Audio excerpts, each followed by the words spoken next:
നബി സല്ലല്ലാഹു അലൈഹി വസല്ലം പഠിപ്പിക്കുകയാണ്, ഇന്ന അവ്വല മാ യുഹാസബു ബിഹിൽ അബ്ദു യൗമൽ ഖിയാമഹ മിൻ അഅമാലിഹി സ്വലാത്തു.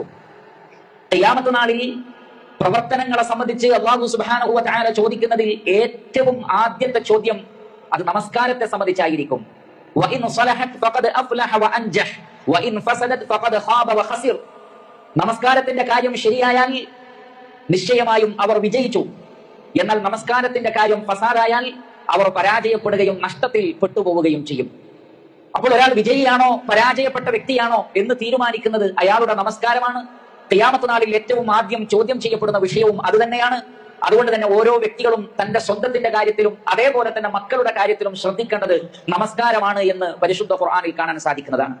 70ഓളം സ്ഥലങ്ങളിൽ പരിശുദ്ധ ഖുർആനിൽ നമസ്കാരവുമായി ബന്ധപ്പെട്ട നിർദ്ദേശങ്ങൾ കാണാം. ഇസ്ലാമിന്റെ നെടുന്തൂൺ എന്താണ് എന്ന് ചോദിച്ചപ്പോൾ അത് നമസ്കാരമാണ് എന്നാണ് നബി സല്ലല്ലാഹു അലൈഹി വസല്ലമ മറുപടി നൽകിയത്.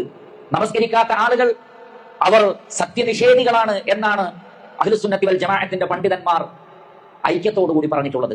റസൂലുള്ളാഹി സ്വല്ലല്ലാഹു അലൈഹി വസല്ലമക്ക് അല്ലാഹു വഹ്യായി നൽകിയത് വഅ്മുർ അഹ്ലക ബിസ്സലാത്തി വസ്തബിർ അലൈഹാ, നീ നിന്റെ കുടുംബത്തോട് നമസ്കരിക്കുവാൻ വേണ്ടി കൽപ്പിക്കണം, ക്ഷമയോടുകൂടി നമസ്കാരത്തിൽ താങ്കളും ഉറച്ചു നിൽക്കണം എന്ന് അല്ലാഹു സുബ്ഹാനഹു വ തആല പറയുന്നു.